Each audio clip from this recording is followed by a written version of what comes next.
સો નમસ્કાર. ખાસ બનાસકાંઠા ડીસાથી અમારા નિકુંજભાઈ આવ્યા છે અને નિકુંજભાઈ એટલે અમારું એવું વ્યક્તિત્વ છે જે મહીપતસિંહ ફાઉન્ડેશનની જ્યારે રચના થઈ હતી, જ્યારે પાયા ખુદાયા હતા ત્યારથી જ આપણી સાથે સંકળાયેલા છે અને દર વર્ષે કંઈક ને કંઈક એમનો અદ્ભુત સહયોગ હોય છે જ.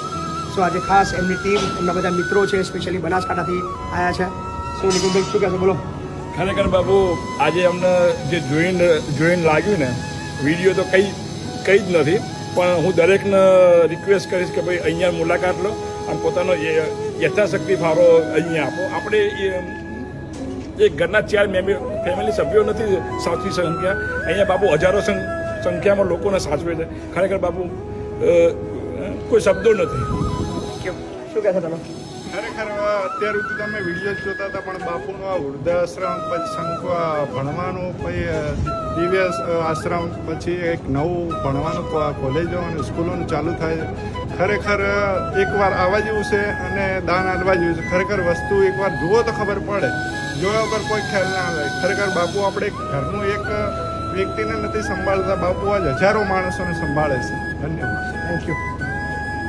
Thank you. બોલો તમે તો મતલબ આ ભાઈ કોન્ટ્રાક્ટર એન્જિનિયર જ છે.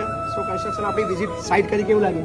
સાઇટ બી સરસ છે અને અમે દિવ્યાંગ આશ્રમ બી ગયા, ત્યાં મેડિકલ કેમ્પ બી ચાલુ હતો. એક વસ્તુ ખાસ વિશેષ જોવા મળી, દિવ્યાંગ આશ્રમમાં બી ગયા, બધા જય માતાજી કરીને બધાને નમસ્કાર કરે છે. એ તો ખાસ જોવાનું છે. એના સંસ્કારો ને વત્તા મહીપતસિંહ બાપુનો જે એમની સેવા છે એ અદ્ભુત છે. Thank you, thank you, thank you, ખૂબ ખૂબ આભાર. સો તમે પણ પધારો મહીપતસિંહ ફાઉન્ડેશનની મુલાકાતે. Thank you. 8 વર્ષથી હું ફોનથી બાપુના કોન્ટેક્ટમાં હતો અને હું ગર્વથી કહેતો હતો કે બાપુ મારા મિત્ર છે, ભલે હજી અમે મળ્યા નથી. 8 વર્ષની અંદર અમે પહેલી વાર ભેગા થયા અને અત્યાર સુધી લગભગ એમનો 10 લાખ રૂપિયા કરતાં પણ વધારે સહયોગ આપણે સુધી પહોંચી ચૂક્યો છે. અને ફક્ત પૈસા મોકલ્યા છે, ક્યારે મળવા નથી આવ્યા, ખાલી ફોન પર અમારી વાતો થતી. પણ આજે રૂબરૂ આવ્યા છે અને અમને આનંદ થયો કે ભાઈ 7-8 વર્ષે પણ ભાઈ એમને મળ્યા છે. ખરેખર આજે અમારા કૃષ્ણ જેવા દોસ્તોને મળીને બહુ આનંદ. Thank you.